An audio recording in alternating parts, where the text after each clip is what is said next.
I've had my Hero 11 and my Action 3 for the last several weeks. I'm gonna do a trail run this morning. We're gonna do a side-by-side comparison of the image quality in bright light and shady areas, check out the stabilization, the internal mics, and see what these cameras can do. When you first get the Hero 11, it comes in easy mode, where it basically sets the settings for you. It's meant for someone that really just wants to put the camera, turn the camera on and get going. But if you want to see more features and have more control over everything, you swipe down, go over here, and go from easy controls to Pro. And now in Pro, you'll have the display that you're more familiar with. If you've had GoPro in the past, where you have your different modes, standard, full frame, activity, cinematic. But for today, I'm going to leave it in standard. We're going to go with 5.3K 30 frames per second, set at wide, hyper smooth on, 10-bit off, shutter speed auto, white balance auto, the min max ISO set to standard, sharpness medium with the natural color, and we're going to try to, as much as possible, match these settings with the Action 3. Okay, so here we have the Action 3. I have to say I really do like the user experience with the Action 3. The screen is a nice size. Everything is laid out really well. It doesn't feel as cramped as the GoPro, but that really could be also because it's a much simpler camera than the Hero 11. There's a lot less flexibility, a lot less adjusting you can do, so you don't need to have nearly as much on the screen. So we're going to try to match our settings here on the Action 3. We're going to go with 4K 16:9 30 frames per second, and we're going to go over here and we're going to go with rock steady on. That's their stabilization, so similar to hyper smooth on the Hero 11, so we'll see how that does.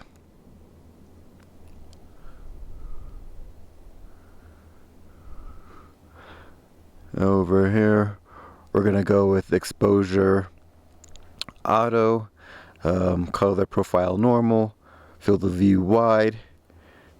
So we're matching the GoPro, so let's see how they do. One thing that I'll say I really do like about the Action 3 that the Hero doesn't have is the front touchscreen. It is really nice, especially if you're trying to do, vlogging type stuff. Hit swipe up. Now we have a mini version of what we saw in the back. You can adjust your exposure, your settings, your resolution, your stability. So you can access all that from the front screen, which is really nice.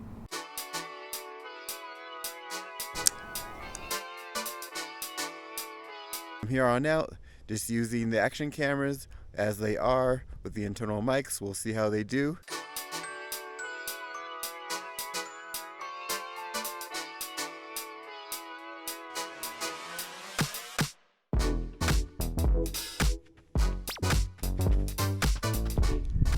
If this video has been helpful, make sure to like and subscribe.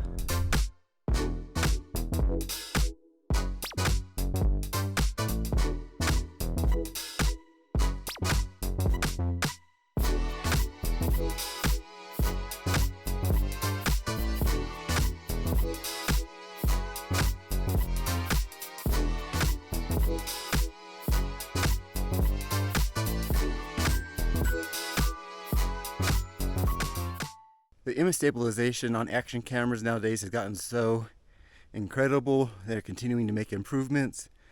The Action 3 has rock steady. The Hero 11 has hyper smooth, but it also has hyper smooth auto boost, and that's supposed to provide even more stabilization. But the downside is that it's going to crop in. So I'm going to turn on the auto boost stabilization. We'll see how much the crop is and if that makes a significant improvement compared to the Action 3.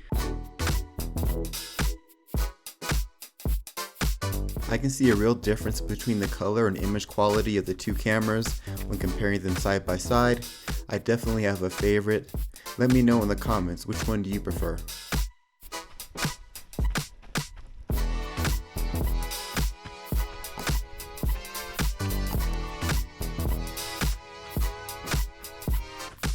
The GoPro has several different fields of view, so I'm going to adjust that up. Okay, now let's see how that compares. Super wide on the Hero 11, field of view wide on the Action 3. I've used both of these cameras pretty extensively over the last few weeks. I have another channel where I do like off-roading videos, and I've taken them both, use a suction cup, attach them to the outside of the vehicle, the inside of the vehicle, other B-roll and random shots, and they both performed really well out on my trips. And I will say that the Action 3 is definitely tough. It actually fell off of my Jeep into the gravel, and it sustained a slight nick, a little bit of a scratch, but not too bad considering it probably fell off at 20 something miles an hour onto a dirt trail, and it survived. They both have done really well. I haven't been disappointed them as far as overall quality, especially with the Hero 11, because my last GoPro I would have issues with it overheating, randomly not recording, error messages about being able to potentially lost footage, and I haven't had any of those issues with this one. It's performed really well.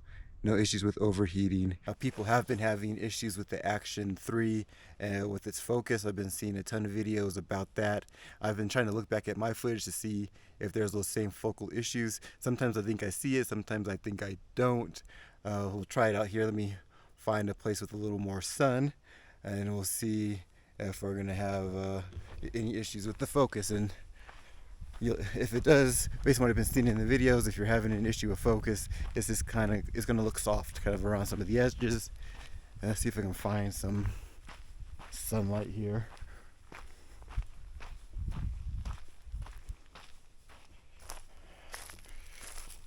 Okay, I'm holding it about a foot out, which is the minimum focal distance for the Action 3.